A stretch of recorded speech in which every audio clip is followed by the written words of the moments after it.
Good morning all. Welcome back to another live session of IELTS from Needu's Academy. I am 𝐕 Sabu and today we will be dealing with the reading comprehension. We will be discussing two different types of question types of reading which is diagram completion and summary completion.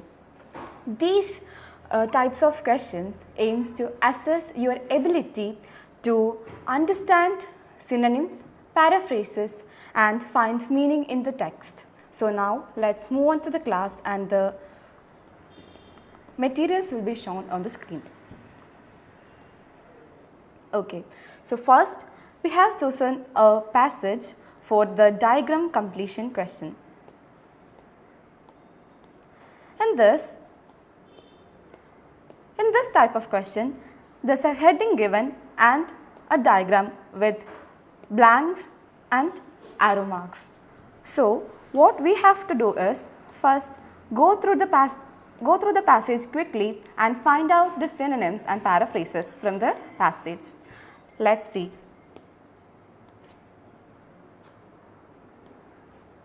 Okay, when we look in the first paragraph, we can see in the second line, നമ്മൾ second ലൈനിൽ നോക്കുകയാണെങ്കിൽ in the early first millennium BCE, they introduced Kenneth method of tunnel construction. So നമ്മളുടെ ക്വസ്റ്റ്യൻ്റെ heading നോക്കുകയാണെങ്കിൽ the Persian Kenneth method ആണ്. So നമ്മളുടെ answer obviously ഏത് പാരഗ്രാഫിൽ നിന്നായിരിക്കും തുടങ്ങുന്നത്?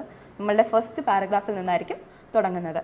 ഓക്കെ, സോ നമുക്കിനി ഫസ്റ്റ് ക്വസ്റ്റ്യൻ ഒന്ന് വായിച്ച് നോക്കാം. നമുക്കിവിടെ ആരോ മാർക്ക് തന്നിട്ട് നമുക്ക് ക്വസ്റ്റ്യൻ വന്നിരിക്കുന്നത് dash to direct the tunneling. Okay, so നമ്മൾ ഈ ഡാഷിലാണ് നമ്മൾ ആൻസർ ഫില്ല് ചെയ്യേണ്ടത്. നമുക്ക് നോക്കാം. ഓക്കെ, ഈ ലൈൻ വായിക്കുവാണെങ്കിൽ which consisted of placing post over a hill in a straight line to ensure that the tunnel kept to its route and then digging vertical shafts down into the ground at regular intervals. ഇതിൽ നോക്കുകയാണെങ്കിൽ placing posts is a keyword. Also to ensure that the tunnel kept to its route. Okay, ഇതിൻ്റെ meaning വരുന്ന sentence എന്താണ്? ക്വസ്റ്റ്യനിൽ നോക്കുകയാണെങ്കിൽ to direct the tunneling. Okay, so ഇതിന് രണ്ടിനും എന്താണ്? സെയിം മീനിങ് ആണ് വരുന്നത്. So to direct the tunneling എന്താണ് ഇവിടെ കൊടുത്തിരിക്കുന്നത്? Placing posts. So obviously,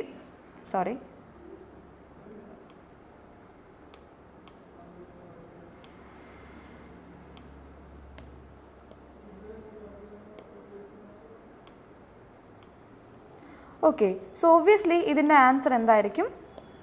post എന്നായിരിക്കും. Okay, the answer will be post. Okay, ഇനി നമുക്ക് സെക്കൻഡ് ക്വസ്റ്റ്യൻ നോക്കാം. Water runs into a dash used by local people. ഇതും നമ്മൾ ഈ പാസേജിൽ നോക്കുകയാണെങ്കിൽ ഓക്കെ, നമ്മൾ പാസേജിൽ നോക്കുകയാണെങ്കിൽ once the tunnel was completed, it allowed water to flow from the top of a hillside down towards a canal. So this is a keyword, okay, which supplied water for human use. Okay, so ഈ supplied water for human use എന്ന് പറയുന്നത് എന്ത് തന്നെയാണ്? നമ്മൾ question നോക്കുകയാണെങ്കിൽ used by local people. Water runs into a dash used by local people. So എന്തിലേക്കാണ് water പോകുന്നത്?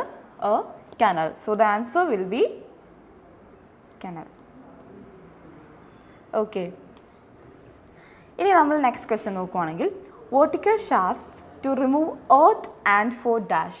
Okay, so രണ്ട് യൂസ് ഉണ്ട്. ഒന്നെന്താണ്? to remove earth and അടുത്തത് എന്താണെന്നാണ് ചോദ്യം. സോ നമ്മൾ വീണ്ടും ഈ പാരഗ്രാഫിൽ തന്നെ നോക്കുകയാണെങ്കിൽ the excavated soil was taken up to the surface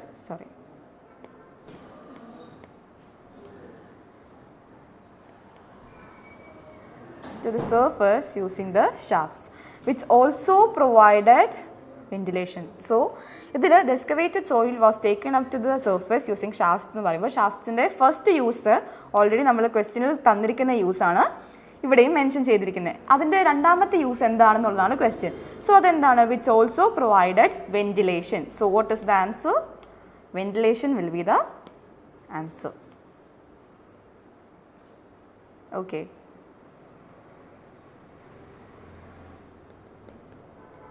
Ventilation is the answer for the question. Okay. ഇനി നമുക്ക് അടുത്തൊരു ഡയഗ്രാം കൂടെ തന്നിട്ടുണ്ട്. അതിനൊരു ഹെഡിങ് ഉണ്ട്. എന്താണ് heading? Cross section of a Roman qanat shaft. എന്താണ് ഫസ്റ്റ് ക്വസ്റ്റ്യൻ അതിനകത്ത് കൊടുത്തിരിക്കുന്നത്? Dash made of wood or stone. So നമുക്ക് ആരോ മാർക്ക് കൊടുത്തിരിക്കുന്നത് ഇതിലേക്കാണ്. So dash made of wood or stone. നമുക്കതൊന്ന് അടുത്ത പാരഗ്രാഫിൽ ഒന്ന് സെർച്ച് ചെയ്ത് നോക്കാം. ഓക്കെ, ഈ പാരഗ്രാഫിൽ നമ്മൾ ഈ സെൻറ്റൻസ് നോക്കുവാണെങ്കിൽ the shafts were equipped with hand holes and foot holes to help those climbing in and out of them and were covered with a wooden or stone lid. So ഇവിടെ നമുക്ക് question എന്താണ്?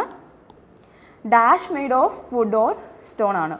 So അങ്ങനെയാണെങ്കിൽ നമുക്ക് എന്താണ് ഇവിടെ wood or stone കൊണ്ട് ഉണ്ടാക്കിയിരിക്കുന്നത്? ലിഡാണ്. So what will be the answer? The answer will be lid. Okay. Now moving on to the next question.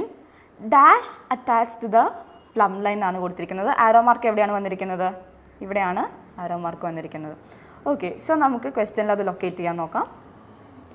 നമുക്ക് വീണ്ടും ആ പാരഗ്രാഫിൽ തന്നെ നോക്കാം. ഓക്കെ, അതിൽ തന്നെ നോക്കുവാണെങ്കിൽ the Romans hung to ensure that the shafts were vertical.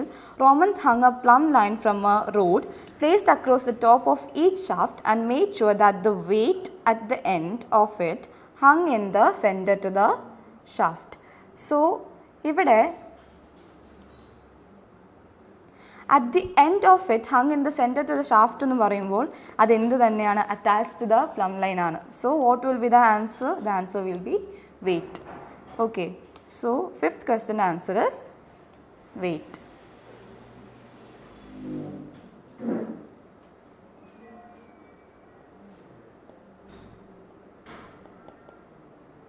Okay, fifth question's answer is weight. Now let's move on to the last question of this diagram. Handholds and footholds used for. Okay, ഈ sentence നമ്മൾ നേരത്തെ ഒന്ന് വായിച്ചിരുന്നു, which is the shafts were equipped with the handholds and footholds. നമ്മൾ already ഇവിടെ mark ചെയ്തിരുന്നു handholds and footholds to help those climbing in and out. So എന്താണ് അതിൻ്റെ use? To help those climbing. So climbingന് വേണ്ടിയിട്ടാണ് എന്ത് യൂസ് ചെയ്യുന്നത്? handholds and footholds. So what will be the answer? Answer will be climbing. So will be climbing. Okay, so this is how you locate the answers and complete the diagram. Okay, മനസ്സിലായി എന്ന് വിശ്വസിക്കുന്നു. നമ്മൾ ആദ്യം എന്ത് ചെയ്യുക? First പാരഗ്രാഫിൽ നിന്നായിരിക്കും എപ്പോഴും first ക്വസ്റ്റ്യൻസിന് answers start ചെയ്യുക. മോസ്റ്റ് പ്രോബബ്ലി ക്വസ്റ്റ്യനിൽ മെൻഷൻ ചെയ്തിട്ടില്ല എന്നുണ്ടെങ്കിൽ മോസ്റ്റ് പ്രോബബ്ലി എന്തായിരിക്കും ആൻസർ സ്റ്റാർട്ട് ചെയ്യുന്നത്? ഫസ്റ്റ് പാരഗ്രാഫിൽ നിന്ന് തന്നെ ആയിരിക്കും. സോ നമ്മൾ എന്ത് ചെയ്യുക? ഫസ്റ്റ് പാരഗ്രാഫിനെ ഒന്ന് ജസ്റ്റ് ഓടിച്ച് വായിച്ച് ഒന്ന് സ്പീഡിൽ ഒരു ക്വിക്ക് റീഡ് കൊടുക്കുക. ആ ക്വിക്ക് റീഡ് കൊടുത്ത് നമുക്കതിനകത്ത് നിന്ന് എന്ത് ചെയ്യുക? നമ്മൾ ഇമ്പോർട്ടൻ്റ് ആയിട്ടുള്ള സംഭവങ്ങൾ, നമുക്ക് കീ വേർഡ്സ് എന്ന് തോന്നുന്ന സംഭവങ്ങൾ അണ്ടർലൈൻ ചെയ്തിടുക. അതിനുശേഷം try to read the questions and locate the answer in the paragraph. അപ്പോൾ നമ്മൾ എന്ത് നോക്കണം? നമ്മൾ സിനണിംസ്, ഇപ്പം നമ്മൾ ഇതിനകത്ത് നോക്കുവാണെങ്കിൽ തന്നെയും പല ആൻസേഴ്സും എന്ത് തന്നെയാണ്? സിനണിംസിലാണ് വന്നിരിക്കുന്നത്. ഓക്കെ, അതിൻ്റെ കീ വേർഡ്സ്, സംഭവങ്ങൾ, കാര്യങ്ങളൊക്കെ വന്നിരിക്കുന്നത് സിനണിംസിലാണ്. സോ അത് വെച്ച് കണ്ടുപിടിക്കാനായിട്ട് ശ്രമിക്കണം. Okay, now let's move on to the next type of question which is summary completion. Okay, നമുക്കൊരു പെർട്ടിക്കുലർ ഒരു പാരഗ്രാഫിൻ്റെ ഒരു സമ്മറി തന്നിട്ടുണ്ട്. അപ്പോൾ നമ്മൾ എന്ത് ചെയ്യുക? ആ സമ്മറി ഒരു പാരഗ്രാഫ് പോലെയാണ് തന്നിരിക്കുന്നത്. അപ്പോൾ നമ്മൾ ആ സമ്മറിയിൽ മിസ്സിംഗ് ആയിട്ടുള്ള കാര്യങ്ങൾ പാരഗ്രാഫിൽ നിന്ന് കണ്ടുപിടിച്ച് ഫില്ല് ചെയ്യണം. ഓക്കെ, സോ നമുക്കിതിൻ്റെ ഒരു ഹെഡിങ് തന്നിട്ടുണ്ട്, studies on digital screen use. So നമ്മൾ ഫസ്റ്റ് നമ്മളുടെ പാസേജ് ഒരു ക്വിക്ക് റീഡ് കൊടുക്കുമ്പോൾ തന്നെ നമുക്ക് ഒരു ഏകദേശം ഐഡിയ ഉണ്ടാവും ഈ കാര്യം, അതായത് studies on digital screen use ഏത് പെർട്ടിക്കുലർ പാരഗ്രാഫ്സിലായിരിക്കും ഉണ്ടാവുക എന്ന് നമുക്കൊരു ഐഡിയ വരും. ഓക്കെ, സോ നമ്മൾ എന്ത് ചെയ്യുക? ആ പാരഗ്രാഫ്സിൽ പോയിട്ട് ഇതിൻ്റെ ആൻസർ സിനണിംസോ പാരാഫ്രേസസ് ഒക്കെ യൂസ് ചെയ്തിട്ട് ലൊക്കേറ്റ് ചെയ്യാനായിട്ട് ശ്രദ്ധിക്കാം. ഓക്കെ, സോ നമ്മൾ ഫസ്റ്റ് ഇത് വായിച്ച് നോക്കുവാണെങ്കിൽ നമുക്ക് ഫസ്റ്റ് തന്നെ നമ്മൾ ടൈറ്റിലാണ് ഏറ്റവും ഇമ്പോർട്ടൻ്റ് ആയിട്ട് നമുക്ക് വരുന്നൊരു കാര്യമാണ് title, studies on digital screen use. ഇനി നമ്മൾ ഫസ്റ്റ് ക്വസ്റ്റ്യൻ നോക്കുവാണെങ്കിൽ there have been many studies on digital screen use. Okay, so this can be noted as key sentence or keyword. Showing some dash trends. Okay, so ഈ dash എന്താണെന്നുള്ളത് നമ്മൾ ഈ particular നമുക്ക് താഴെ കുറച്ച് ഓപ്ഷൻസ് തന്നിട്ടുണ്ട്. ഇതിൽ നിന്ന് ആണ് ഒരു വേർഡ് സെലക്ട് ചെയ്യേണ്ടത്. സോ നമുക്ക് ഈ എക്സാക്ട് വേർഡ് തന്നെ ആയിരിക്കില്ല തന്നിട്ടുണ്ടാവുക. സോ നമ്മൾ എന്ത് ചെയ്യുക, നമ്മൾ പാസേജ് വായിച്ച് സിനോണിംസ് യൂസ് ചെയ്തിട്ട് എന്ത് ചെയ്യുക, ആൻസർ ലൊക്കേറ്റ് ചെയ്യാണ്ട് ശ്രദ്ധിക്കാം. നമുക്ക് എങ്ങനെയാണെന്ന് നോക്കാം. ഫസ്റ്റ് വണ്ണിൻ്റെ ആൻസർ നോക്കാം. ഓക്കെ, ഫസ്റ്റ് വണ്ണിൻ്റെ ആൻസർ നോക്കുകയാണെങ്കിൽ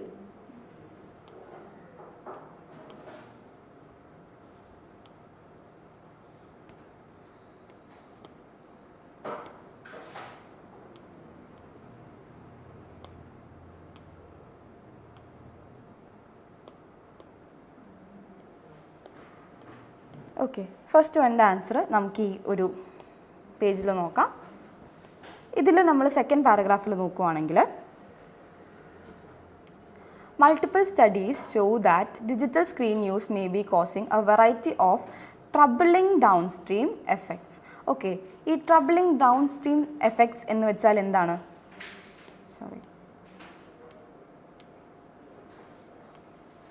ട്രബിളിംഗ് ഡൗൺ സ്ട്രീം എഫക്ട്സ് എന്ന് വെച്ചാൽ വറിയിങ് ട്രെൻഡ്സ് എന്ന് തന്നെയാണ് അർത്ഥം വരുന്നത്. Worrying trends. സോ നമുക്ക് അങ്ങനെ ഒരു വേർഡ് ഓപ്ഷനിലുണ്ടോ എന്ന് നോക്കാം.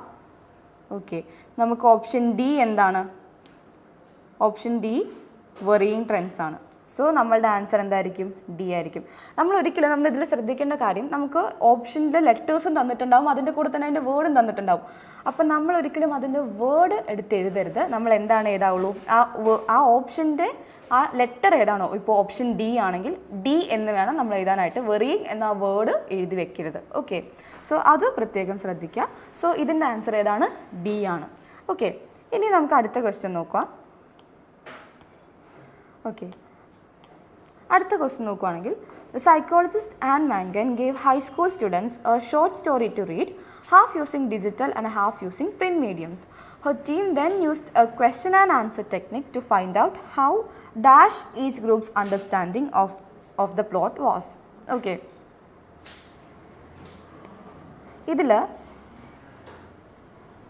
സൈക്കോളജിസ്റ്റ് ആൻ മാൻഗൻ എന്താണ് ഹൈസ്കൂൾ സ്റ്റുഡൻസിന് ഷോർട്ട് സ്റ്റോറി കൊടുത്തു വായിക്കാനായിട്ട്. സോ എന്താണ് ഇത്? നമുക്ക് കീവേഡ്സ് ആണ്. പിന്നെ അടുത്ത കീവേഡ് വരുന്നത് half using digital and half using print mediums. Her team used a question and answer technique to find out how each groups understanding of the plot was. Okay, ഇനി ഇത്രയും കാര്യങ്ങളുടെ സിനോണിംസ് നമുക്ക് എന്ത് ചെയ്യാം, പാരാഗ്രാഫിൽ ലൊക്കേറ്റ് ചെയ്യാനായിട്ട് try ചെയ്യാം. ഓക്കെ, നമ്മൾ ഈ പാരഗ്രാഫിൽ തന്നെ നോക്കുകയാണെങ്കിൽ നമുക്ക് ഇതിനകത്ത് കാണാൻ പറ്റും. Psychologist Anne Mangan and her colleagues studied how high school students comprehend the same material in different mediums. Okay, Mangan's group asked subjects questions about a short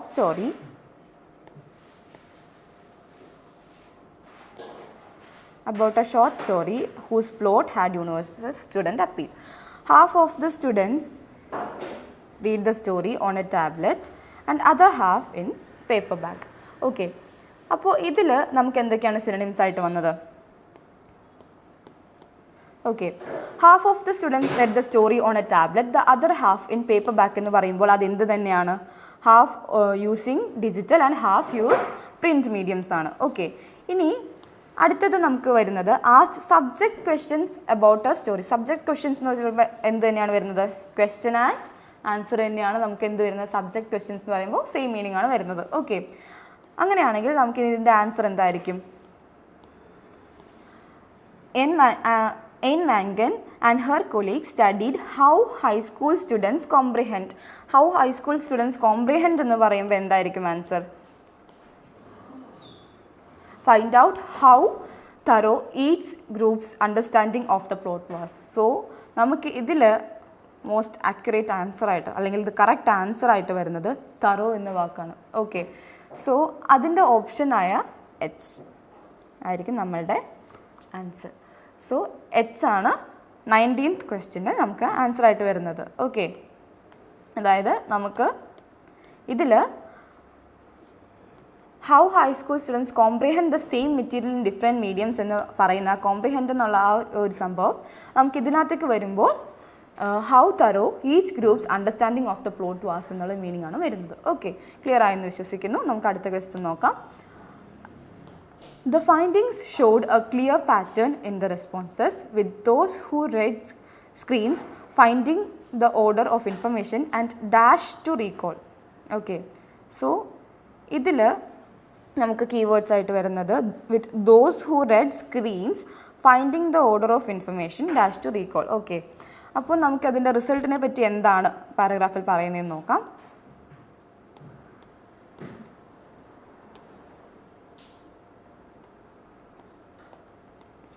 okay, നമുക്ക് തൊട്ടടുത്ത സെൻറ്റൻസിൽ തന്നെ കൊടുത്തിട്ടുണ്ട്. The results indicated that students who read on print were superior in their comprehension to screen reading peers. Okay, ഇവിടെ who read on print were superior in their comprehension to screen reading peers, particularly in their ability to sequence detail and reconstruct the plot in chronological order. So ഇവിടെ നമ്മൾ ഈ underline ചെയ്തിരിക്കുന്ന സംഭവം who read on print were superior in their comprehension എന്ന് പറയുമ്പോൾ അതെന്താണ്? Screen with those who read screens finding the order of information hard to recall എന്നായിരിക്കും അതിൻ്റെ ആൻസർ വരിക. ഓക്കെ, ഇവിടെ നമുക്ക് superior students who read on print were superior in the comprehension to screen reading peers എന്ന് പറയുമ്പോൾ നമ്മൾ ആ പ്രിൻറ്റിൽ, അതായത് പേപ്പർ ബേസ്ഡ് ആയിട്ടുള്ള ടെസ്റ്റ് ചെയ്ത students okay print mediums use ചെയ്ത സ്റ്റുഡൻസ് ഡിജിറ്റൽ മീഡിയം യൂസ് ചെയ്ത സ്റ്റുഡൻസിനെക്കാട്ടിലും സുപ്പീരിയർ ആണെന്നാണ് പറയുക. അതായത് ഡിജിറ്റൽ യൂസ് ചെയ്ത കുട്ടികൾക്ക് റീകോൾ ചെയ്യാനായിട്ട് കുറച്ചുകൂടെ ഹാർഡായിരിക്കും. സോ ആൻസർ എന്താണ്? എഫ്, ഓപ്ഷൻ എഫ് ആണ് വരുന്നത്, ഹാർഡ്. ഓക്കെ, അപ്പോൾ ഓപ്ഷൻ എഫ് ആണ് 20th ആൻസറായിട്ട് വരുന്നത്. ഓക്കെ, ഇനി അടുത്ത ക്വസ്റ്റ്യൻ നോക്കാം. Studies by 𝐈𝐄𝐋𝐓𝐒 show that students are tending to read dash words and phrases in a text to save time. Okay, നമുക്ക് keywords ആയിട്ട് വരുന്നത് studies by 𝐈𝐄𝐋𝐓𝐒 show that students are tending to read dash and words and phrases in a text to save time. Okay, നമുക്ക് ഇത്രയും കാര്യങ്ങൾ ഒന്ന് പാരഗ്രാഫിൽ locate ചെയ്യാനായിട്ട് നോക്കാം. Okay, നമുക്ക് തൊട്ടടുത്ത പാരഗ്രാഫിൽ നോക്കുവാണെങ്കിൽ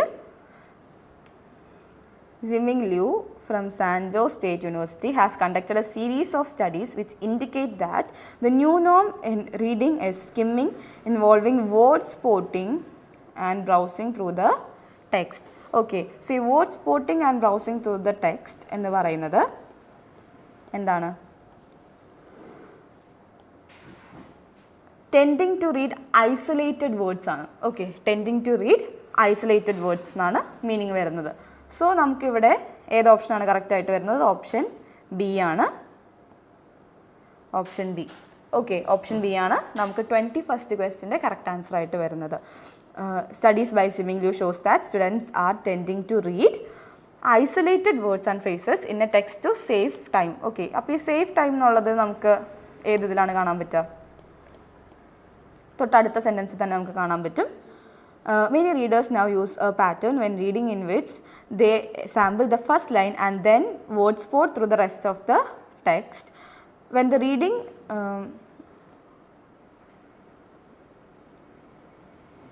okay, so ഇതിൽ എന്താണ്? When the reading brain skims like this, it reduces time allocated to deep reading process. അപ്പോൾ reduces time എന്ന് പറയുമ്പോൾ എന്ത് തന്നെയാണ്? ഓക്കെ, reduces time എന്ന് പറയുമ്പോൾ എന്ത് തന്നെയാണ്? സേവിങ് ടൈം ആണ്. ഓക്കെ, ഇനി നമുക്ക് ഏറ്റവും ലാസ്റ്റ് ക്വസ്റ്റ്യൻ നോക്കാം. This approach, she says, gives the reader a superficial understanding of the dash content of material, leaving no time for thought.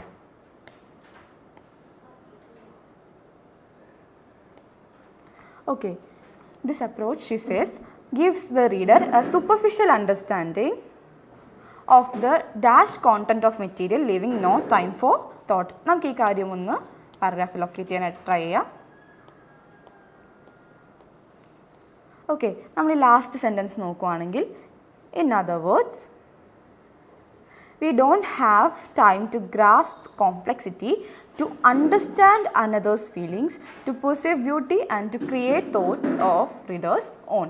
Okay, ഇതിൽ we don't have time to grasp complexity എന്ന് പറയുമ്പോൾ okay, we don't have time to grasp complexity എന്ന് പറയുമ്പോൾ superficial understanding തന്നെയാണ് വരുന്നത്. Okay, of the dash content of material, ഇവിടെ to understand another's feelings എന്ന് പറയുമ്പോൾ എന്താണ്? ഫീലിങ്സ് എന്ന് പറയുമ്പോൾ എന്ത് തന്നെയാണ്? ഇമോഷൻ ആണ്. ഓക്കെ, സോ ഇവിടെ അതുമായിട്ട് റിലേറ്റഡ് ആയിട്ടുള്ള ഏതാണ് വേർഡ് ഉള്ളത്? ഓപ്ഷൻ സി ആണ്, ഇമോഷണൽ. സോ ഇതിൻ്റെ ആൻസർ എന്തായിരിക്കും? ഓപ്ഷൻ സി ആയിരിക്കും. Understanding of the emotional content of the material, living no time for thought. Okay, so ഈ രണ്ട് ടൈപ്പ് ഓഫ് ക്വസ്റ്റ്യൻസും നമ്മൾ മെയിനായിട്ടും സിനണിംസ്, പാരഫ്രേസസ് ഇതൊക്കെ വെച്ചിട്ടാണ് നമ്മൾ ലൊക്കേറ്റ് ചെയ്യേണ്ടത്, പാരഗ്രാഫിൽ നിന്ന് ലൊക്കേറ്റ് ചെയ്യേണ്ടത്. അപ്പോൾ നമുക്കിപ്പോൾ ഫസ്റ്റ് സ്റ്റാർട്ട് ചെയ്യുന്ന ക്വസ്റ്റ്യൻസ്, സെറ്റ് ഓഫ് ക്വസ്റ്റ്യൻസ് ആണെങ്കിൽ മോസ്റ്റ് പ്രോബബ്ലി അതിൻ്റെ ആൻസർ ഏതിലായിരിക്കും? ഫസ്റ്റ് പാരഗ്രാഫിലായിരിക്കും. നമുക്ക് ക്വസ്റ്റ്യനിൽ മെൻഷൻ ചെയ്യാതെ ഉള്ള എല്ലാ ക്വസ്റ്റ്യൻ ടൈപ്സും എന്ത് തന്നെയായിരിക്കും? ഫസ്റ്റ് പാരഗ്രാഫിൽ നിന്നായിരിക്കും അതിൻ്റെ ആൻസേഴ്സ് സ്റ്റാർട്ട് ചെയ്യുന്നത്. അപ്പോൾ അതിനനുസരിച്ചിട്ട് നമ്മൾ എന്ത് ചെയ്യുക, അല്ലെങ്കിൽ നമ്മൾ സ്കിമ്മിങ് ആൻഡ് സ്കാനിങ് ചെയ്യുമ്പോൾ തന്നെ നമുക്കൊരു ഐഡിയ ഉണ്ടാകും ഏതൊക്കെ പാരഗ്രാഫിൽ എല്ലാ പാരഗ്രാഫിൻ്റെയും ഒരു ഓവറോൾ ഒരു ഐഡിയ എന്താണ് എന്നുള്ളത് നമുക്ക് മനസ്സിലാവും. അപ്പോൾ നമ്മൾ ഇതിൻ്റെ രണ്ടിൻ്റെയും, അതായത് ഇപ്പോൾ ഡയഗ്രാം ആണെങ്കിലും സമ്മറി കംപ്ലീഷൻ ആണെങ്കിലും ഹെഡിങ് വളരെ കെയർഫുള്ളായിട്ട് വായിക്കാം. എന്നിട്ട് ആ ടൈപ്പ് ഓഫ് കോണ്ടൻറ്റ് ഏത് പെർട്ടിക്കുലർ പാരഗ്രാഫിലാണ് എന്നുള്ളത് ഫസ്റ്റ് ലൊക്കേറ്റ് ചെയ്യുക. അതിനുശേഷം എന്ത് ചെയ്യുക, നമ്മൾ ക്വസ്റ്റ്യൻ ഒന്ന് ഓടിച്ച് വായിക്കുക. വായിച്ചതിന് ശേഷം ഓരോ സെൻറ്റൻസിൻ്റെയും, അതായത് ഇപ്പോൾ ഡാഷ് വന്നിരിക്കുന്നതിന് മുൻപും ശേഷമുള്ള ആ ഒരു മൊത്തം സെൻറ്റൻസിൽ വരുന്ന മീനിങ്സ്, അതിൻ്റെ അതല്ലെങ്കിൽ അതിനകത്തുള്ള കീവേഡ്സ് നോക്കിയിട്ട് ആ കീവേഡ്സിൻ്റെ സിനണിംസ് കാര്യങ്ങളൊക്കെ വരുന്ന സെൻറ്റൻസസ് പാരഗ്രാഫിൽ നിന്ന് ലൊക്കേറ്റ് ചെയ്ത് അതിൻ്റെ സിനണിംസ് യൂസ് ചെയ്തിട്ട് ആൻസർ കണ്ടുപിടിക്കുക. ഇങ്ങനെയാണ് നമ്മൾ ഈ രണ്ട് ടൈപ്പ് ഓഫ് ക്വസ്റ്റ്യൻസും സോൾവ് ചെയ്യുന്നത്. ഡൗട്ട്സ് എന്തെങ്കിലും ഉണ്ടെങ്കിൽ നിങ്ങൾക്ക് കമൻറ്റ് സെക്ഷനിൽ കമൻറ്റ് ചെയ്തിടാം. ഇത്രയുമാണ് ഇന്നത്തെ സെഷനുള്ളൂ. So this is the end of our session. Thank you so much.